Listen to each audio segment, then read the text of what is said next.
الله الرحمن الرحيم الحمد لله رب العالمين وصلى الله وسلم وبارك على نبينا محمد وعلى آله وصحبه أجمعين أما بعد السلام عليكم ورحمة الله وبركاته. We move on to hadith number 93, is it? And who will volunteer to read it for us? Yes, brother. Narrated Abu Qatada al-Ansari Radiallahu anhu, Allah's Messenger Sallallahu Alaihi Wasallam was offering prayer, and he was carrying Umama, the daughter of Zainab Radiallahu anha, the daughter of Allah's Messenger Sallallahu Alaihi Wasallam, and she was the daughter of As ibn Rabi ibn Abd Shams. When he prostrated, he put her down, and when he stood, he carried her on his neck. Sahih al-Bukhari. This is a mistake by those who translated the hadith. The name of the husband of Zainab is Abu al-As ibn al-Rabi', not al-As. Abu al-As ibn al-Rabi'. In this hadith, we learn that the Prophet ﷺ had other grandsons or other grandchildren than Al-Hasan and Al-Hussein. Because we know Al-Hasan and Al-Hussein were the sons of Ali and Fatima.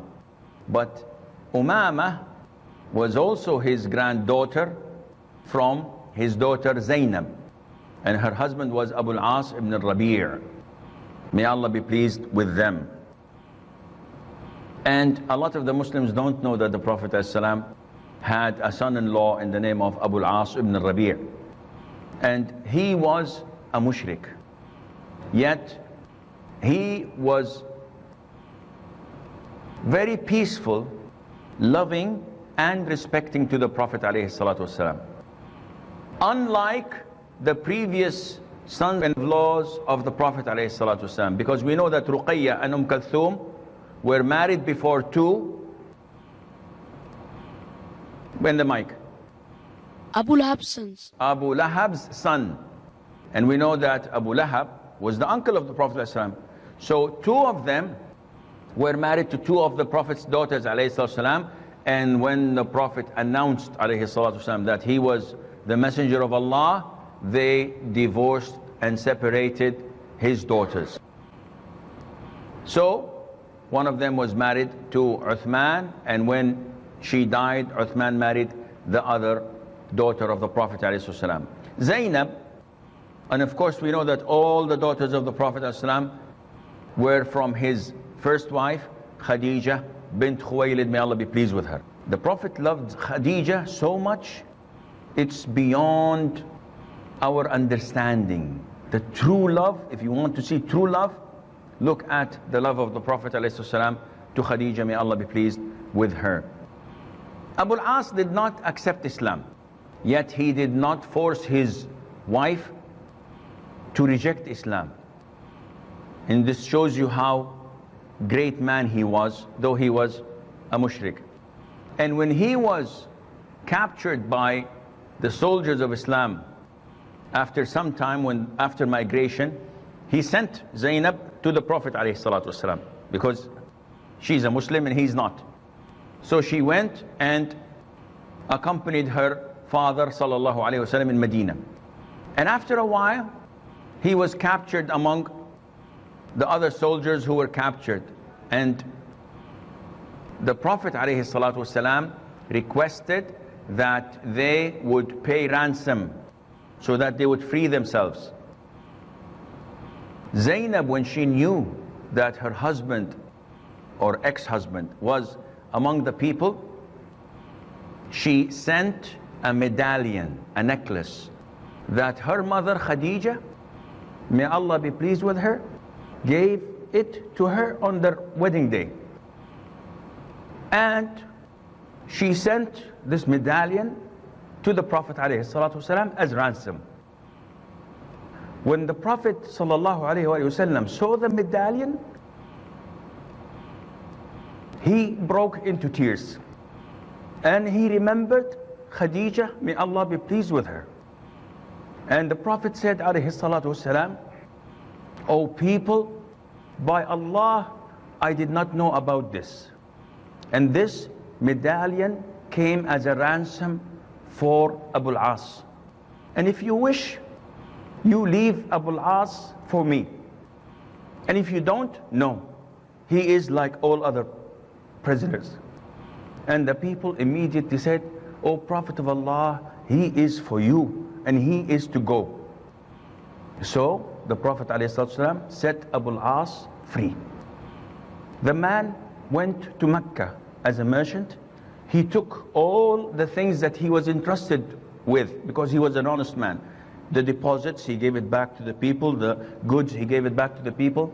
And then came to Medina and accepted Islam and embraced Islam. So the Prophet ﷺ gave him back his wife. May Allah be pleased with them all.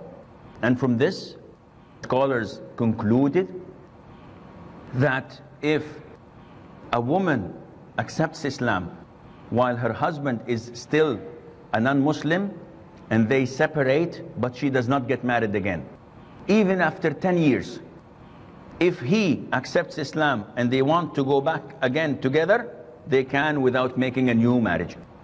And that is why the Prophet gave Abu al-As his wife without renewing the marriage contract. However, if after separation she chooses to get married again, khalas, the marriage is over and she can marry whoever she wishes to marry. The hadith we are studying today is regarding, one, the simple or minor movement. Two, carrying an impurity, because a child would usually not be as clean as an adult.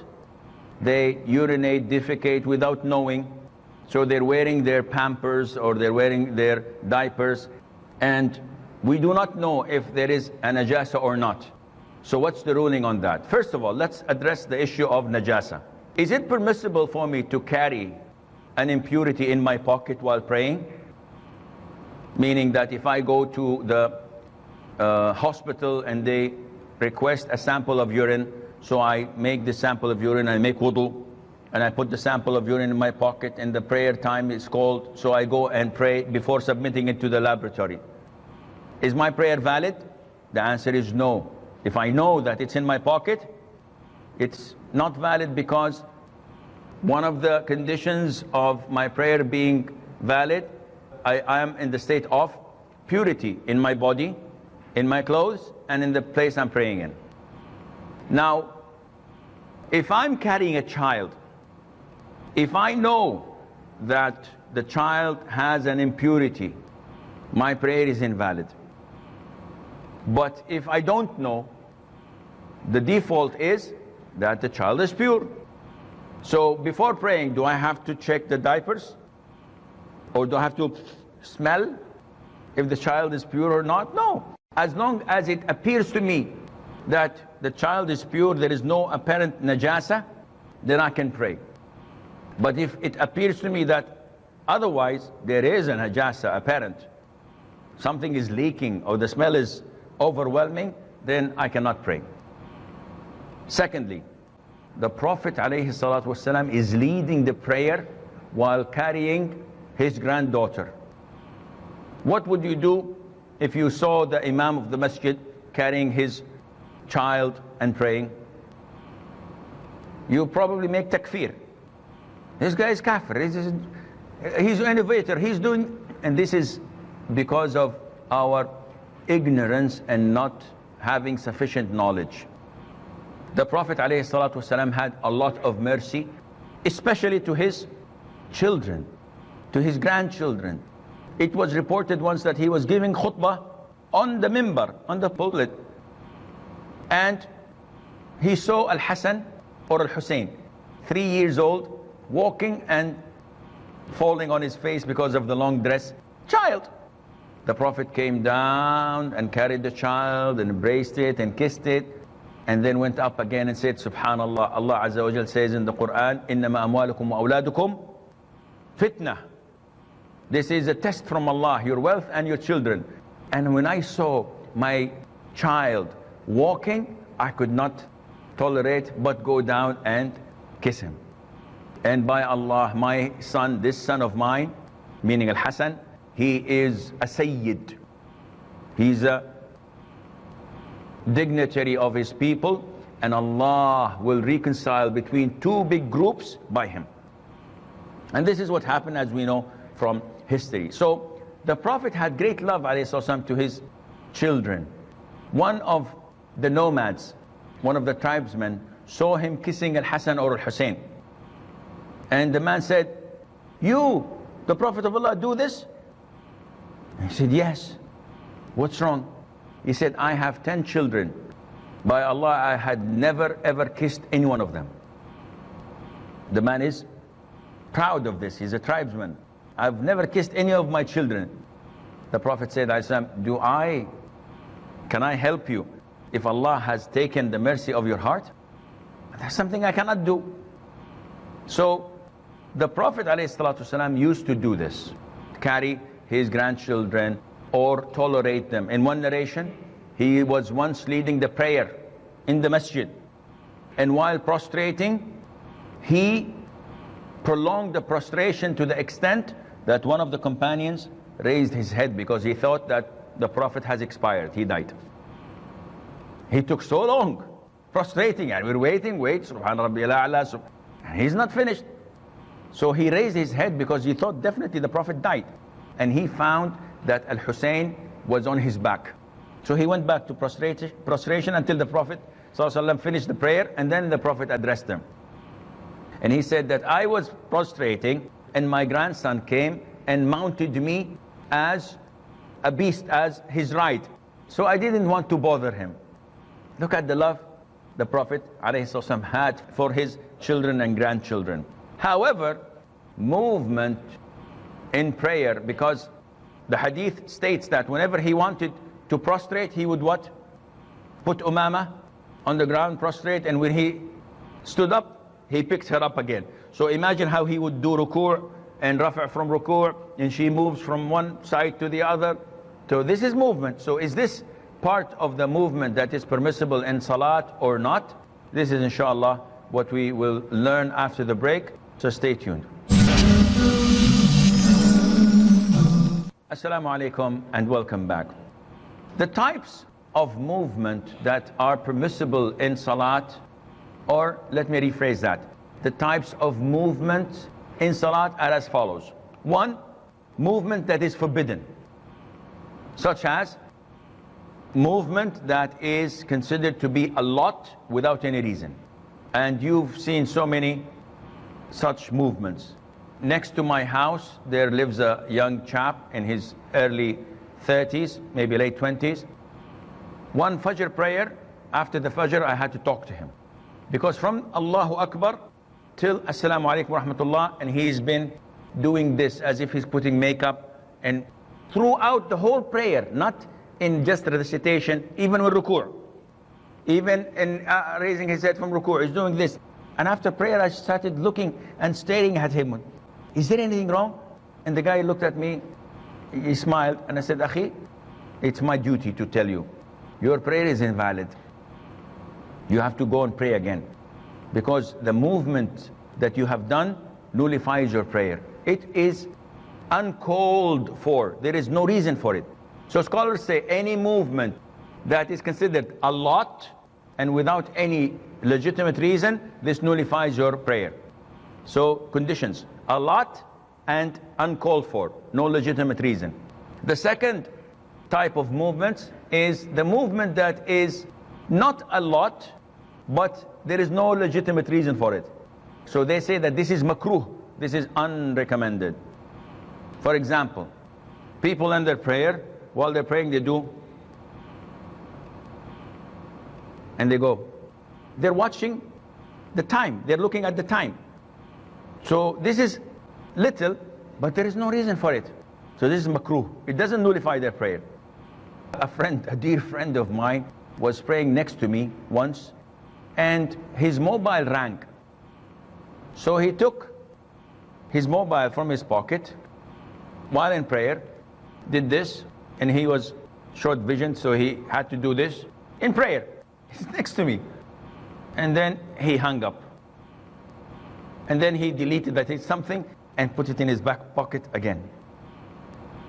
This is definitely some of the things that are not recommended, if not making your prayer invalid. But this is little, without a reason, so it's makruh. The third type of movement, that is little movement, but for a reason. And this is permissible. For example, and sometimes it can be recommended, I'm in prayer and I get this itching in my shoulder. Now, if I don't itch it, it's gonna remain with me until I finish my 4 rak'ahs, which will not make me have any khushu' in my salah. Because I have the urge to itch it, I cannot. So the scholars say, no, it's highly recommended that you itch it, so that it would leave the rest of your prayer valid and possible for you to have khushu', rather than fighting it without any legitimate cause. Likewise, if someone in prayer needs to fix, like we Saudis have this, a lot of the time when you raise your head, you have to fix it like this. So this is a minor movement, and it is called for because otherwise it will occupy your whole prayer. One say, why do you originally wear it when you pray? Because this is the customs of the people, and you have to do this in order to pray. Not that it is related to the validity of your prayer, but it is for the people. You have to, as they say, when you are in Rome, do as the Romans do. I cannot go and deliver Jum'ah khutbah wearing Afghani dress, Afghani clothes. Why? Because this is not the way that the people dress. So the people expect people like them to give them khutbatul Jum'ah, so you have to be dressed like them in a proper way, as long as it is, inshallah, permissible. The fourth type of movement is legitimate movement, such as if I'm in the row and in front of me there's a gap. Is it permissible to walk? Yes, it is permissible and recommended. If a man fainted in front of me, he's about to fall, should I leave space for him so that he would slam on the floor and fall and maybe break his head? Or should I hold him? You have to hold him. This movement is for something that is legitimate. So any movement, whether it is for the sake of prayer, like moving forward to fill a gap, or for protecting yourself, a scorpion, a snake is coming to attack you, what to do?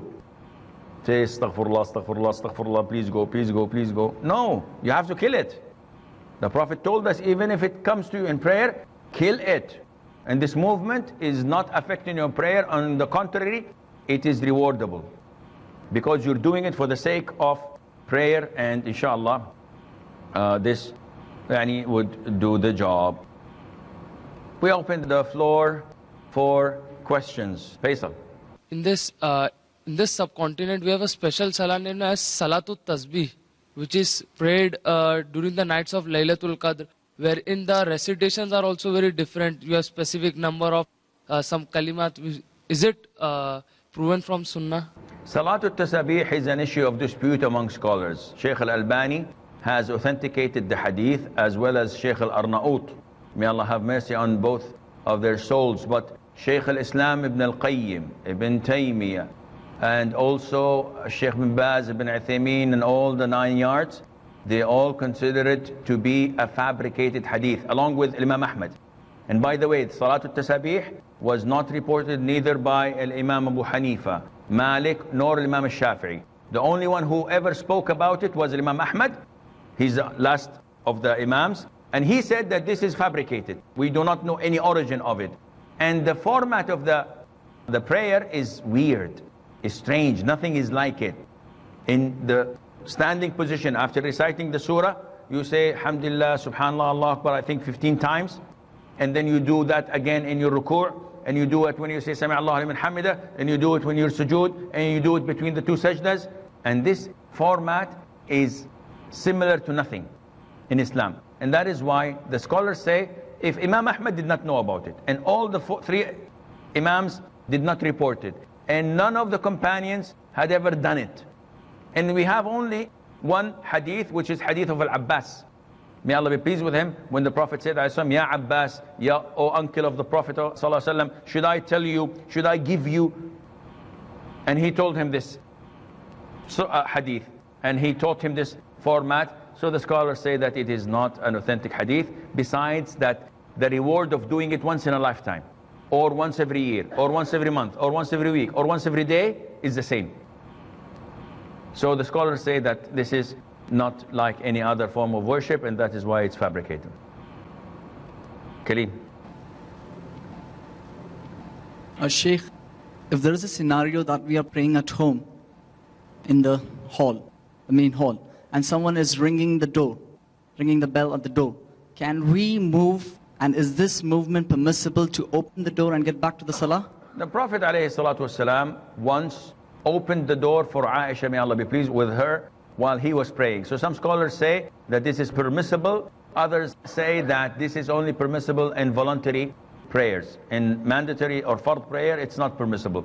And they failed to give the distinction. So the majority say that whatever is applicable in voluntary, it's applicable in mandatory prayers, and therefore it is permissible, inshallah, for you when praying to turn off the air condition, to turn on the fan. This movement is minor. The Prophet, as you recall, used to pray and mount the mimbar and go down to prostrate, and this is a movement, and he used to do this, alayhi as-salatu was-salam. Archie. Sheikh, is it not true that the Sahabas, when they went to give da'wah to different countries, they went with their own culture and the way they dress, and it wasn't be a Roman in Rome, but be the way you are? And also vice versa, if supposing Salman al-Farsi radiyallahu ta'ala anhu, if he came from Persia to Arabia, didn't he dress like the Arabs while he was there, or like try to imitate Prophet sallallahu alaihi wasallam? This is an issue that needs to be widely discussed, because it depends on the benefits. If I go to a country that I know that they are hostile to the Arabs or to the Muslims, and I wear my normal clothes and I try to give da'wah, this might not be the best idea. It might be better to blend in and give da'wah in accordance with the Quran and Sunnah, but by wearing things that are acceptable to them, while not doing something haram. However, the companions, when they traveled for da'wah, bear in mind that Arabs all used to travel like this, and the majority of the people's dresses and costumes were almost similar. That is why the Arabs in Arabia, the Prophet ﷺ used to wear clothes from Yemen, and he used to get clothes from Rome, from the Byzantians, and etc.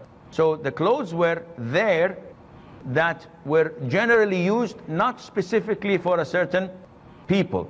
For me, it is forbidden to wear a particular clothes that only worn by the disbelievers. So for example, if I wear a Texan hat, this is haram, because no one wears this except the disbelievers, generally speaking. I'm afraid that this is all the time we have. Until we meet next time, fi amanillah. Wassalamu alaikum wa rahmatullahi wa barakatuh.